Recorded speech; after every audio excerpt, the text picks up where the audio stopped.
All right, welcome back to A to Z here on Locked On Sports Atlanta, free on YouTube and wherever you get your podcast. Make sure you search Locked On Sports Atlanta. Make sure you guys search for this guy whenever it comes to Hawks coverage. He's the beat writer for the Atlanta Hawks for The Athletic. Chris Kirschner joining us here on A to Z. Chris, welcome, brother. Good to talk to you as always. Yeah, thanks for having me. All right, so I've been using your mailbag column over the last 2 days just to sort of kind of dive into what the Hawks offseason is. And I want to start with part two as opposed to part one. And I think the thing that was most poignant for me that you spoke about yesterday, more than anything, and your colleague at The Athletic, David Aldridge, even said this, it might not so much be a personnel issue for the Hawks. It might be an attitude issue. And most of that stems from Trae Young and Nate McMillan. You know, when they got down to the Heat early, I kind of said, like, I felt like, you know, I said, I was like, I'm going to ask the question. I don't need an answer now. Let's wait till it's all over. But is Nate McMillan the guy? Right? Because I think it's fair to say he lacked the ability to make adjustments. I think he lacked the ability to sort of motivate his team to figure out a way through all this thing. Some of his rotations are questionable. Coaching decisions were questionable. And while I'm not advocating he should be fired per se, I think it's fair at this point to question, was last year just lightning in a bottle, and this is a better idea of who Nate McMillan is as a head coach? Yeah, I mean, I think as always, the answer is probably somewhere in between. You know, coming into this season, I did not think that the Hawks were going to be a team that was going to be in the conference finals. I thought they were going to be better regular season, like record wise, and then, get eliminated in the semifinals. I just thought that the talent on the roster wasn't enough to be a team that could be in the conference finals like what we saw last year. They definitely caught lightning in a bottle. You know, Tony Ressler said it himself a few days ago when he talked to some of the reporters here in Atlanta. It's like, what they did last season was magical. And I think what we saw this season, especially if we're talking about none in particular, is the coach that we've seen for almost 2 decades now. I thought the interesting stat with McMillan is, he's been a coach for 18 seasons now. It's a long time. He's advanced out of the first round twice. This past season with the Hawks, and in 2005 with the Seattle Supersonics. That team doesn't even exist anymore. So when you look at that alone for someone who's coached as long as he has, you kind of have to look at the coach and say, okay, like, why isn't this coach's teams advancing as far as you would like your organization to be? And that's partly the reason why Indiana moved on from him. He was with the Pacers for a few seasons, didn't advance out of the first round. And in the final season with the Pacers, they got swept by Indiana in the first round, which was, kind of ironic with how the Hawks played against Miami. They got swept against Miami, but it was ironic that how the Hawks play this year was against Miami, and like they weren't even close in this series. But moving forward, do I think that Nate McMillan is the guy long term? Probably not. But you don't want to fire a coach after one season just because of the fact that the team had a bad year. I personally think it's bad business, and it's not a good look for your organization, and it really paints a picture of the team being in disarray. And I don't think the Hawks want to portray that to the 29 other teams in the league. All right, well, let's kind of for a second remember why and how Nate McMillan got here, right? Nate McMillan got here, and correct me if I'm wrong on this, because Lloyd Pierce got fired. Why did Pierce got fired? Because he couldn't get along with Trae Young, because he was very not as player friendly, let's call it, as Nate McMillan is. And maybe one of the things that Lloyd Pierce asked Trae Young to do a lot more than Trae wanted to was to play that thing called defense. And if the Hawks are going to get any better defensively, like, it's got to start with Trae. He's the emotional. Everything that is, and they put it all on his shoulders. If he's got the air about defense, nobody else is going to follow suit. But if they can try to actually give a rip about playing better defense, everybody else should fall in line behind him. Am I wrong in assuming that? I think you're 100% right. I think it's certainly something that Trae has to realize moving forward. Like, if winning titles is what he wants to do, which is what he wants to do, he has to play better on that end of the floor. That's not to take away what he's doing offensively. I think he's special on that end. One of the best offensive players in the league, no doubt about it. No one really can question that anymore. But I think there's a lot of room for improvement for Trae on the defensive side of the floor. I've been saying it since his rookie season. If he just gets to be just just regular bad, a Just lot of NBA a lot of NBA defenders are just they're not good, or that they can take plays off here and there. But if he can just get to that level of just being a regular bad defender, it would really go a long way for the Hawks.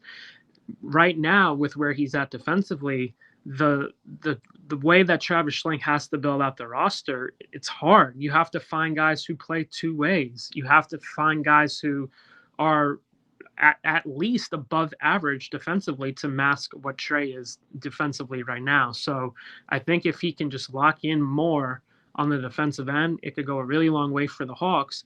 And I do think that this series against Miami will be a humbling wake-up call for Trae. At least you would hope. The way that they lost, the way he played in particular, I think it's going to show him this offseason, like, okay, like, I am one of the best players in the league, but there is another level that I can get to. And I think, being a better defender is one of those ways that he can improve. Is it fair to say that Nate McMillan might not be the coach that can implore Trae to focus more on defense for 40 plus minutes of a basketball game? I think that has to come from Trae himself. I don't think it matters who the coach is. When McMillan was a player himself with the Supersonics back in the day, he was one of the better defenders in the league. All throughout his coaching tenures, he's been one of those guys who wants to prioritize defense. So I think it has to come from the players. Like you said, it has to start with Trae. If Trae is not giving a damn on the defensive end of the floor, then why does anybody else have to give a damn? Like, it's just not fair. So I think that's what we saw this season from a lot of the. It's like, okay, well, I have to pick up for Trae because Trae's not giving max effort. But why am I doing this? Like, if he's not doing it as the star player, then me as a lesser player or a role player, whatever you want to call it, like, why should I have to pick up his slack? So I think it just has to come within Trae in himself to realize, okay, again, like, I want to be one of the best players in the league. I want to make first team all NBA or whatever it is that he wants to achieve, winning MVPs. Like, you have to be a better defender at the end of the day. And again, I do think that just knowing Trae over these past 4 years now, I do think that he understands that he has to get better on that end of the floor. And I do think he will, because at the end of the day, he's one of the smartest players that I've come across. He knows the game really well. He knows where he's supposed to be. It's just a matter of, locking in and actually doing it. All right. So to that end, you talk about some of the improvements that Tony Ressler can make. And in the first part of your mailbag, you went over with fans, listeners, readers, about the options that were out there. And Rudy Gobert was a name that kept coming up. Mm-hmm. Now, that to me would be a huge haul because that is a, very good defender and an above average overall player and a guy that in reality, is not an easy ad given where the Hawks are from a salary standpoint and everything else. But, that could be somebody that could elevate other players around him defensively. So it's not just like a secondary or tertiary piece. Rudy Gobert is like a main piece of a Mm-hmm. team. So what's the likelihood you think they could acquire him? I think with any trade involving a major talent like Gobert is, the Hawks have the pieces to make any deal happen. It's just a matter of, does the other team like what the Hawks have? I think it's just a matter of choice at the end of the day. Because the Hawks have several young players. They have the veteran contracts to match. They have all of their draft picks, which is important, especially trades involving, star level players. So when you look at what Utah just went through and has gone through in these past few years, I think it's pretty obvious that the Rudy Gobert and Donovan Mitchell pairing has just run its course. And I think that they do need a change. And, just from talking to people across the league and just people who observe the league as a whole, it just seems likely that Donovan Mitchell would be the one that the Jazz want to build around rather than Gobert. When it comes to how he would fit with Atlanta, I do think that it could be a similar problem that the Jazz had, which is Donovan Mitchell is a really poor defender. The Jazz as a whole had really poor perimeter defenders, and that puts a lot of strain on Gobert. And Gobert, he's a generational defensive player. I don't think there's any arguing there. But if you have poor perimeter defenders, which Atlanta had poor perimeter defenders this season as a group, Gobert can only do so much. So I think what the Hawks might run into if they do trade for Gobert, it's going to cost something like DeAndre Hunter and Capella, or DeAndre Hunter and Danilo Gallinari if the Jazz want to create salary cap space. But, if you lose Hunter, you obviously lose your best perimeter defender. So how are the Hawks going to make up for that? So they're going to have to do a lot of work in getting those minimum guys, or guys who make $4 or $5 million. Maybe they can bring back DeLon Wright, which is something that they want to do. But you still have to get perimeter defenders if you add Gobert. So I would also keep that in mind. I do think that the Hawks need someone like Gobert on their team. He's a top 20 player in the NBA, and the more top 20 players you have in the league, on your team, the better your chances are in the league. So I do think that it would be a good addition. I know a lot of people like hating on Gobert for whatever reason, but he's a really good player, and playing with a point guard like Trae who can get him the ball at the rim, I think he would thrive with playing with someone like Trae, because he hasn't really had that with Mitchell. He's a great player, but he's not the level of playmaker that Trae Young is. To that end, in general, would you be shocked if the Hawks don't make a major move and only try to add smaller outside pieces, given where they are with the salary cap? I wouldn't be shocked, because trading for top 20 guys is difficult, because as we've seen in the past few years, if you are a top 20 player, you have a lot of say in where you want to be. That might be a problem for a team like Atlanta. I think I said it on your show the last time I was on, but the Hawks, they just got worked in the first round of the playoffs. Like that wasn't a close series at all. They won one game.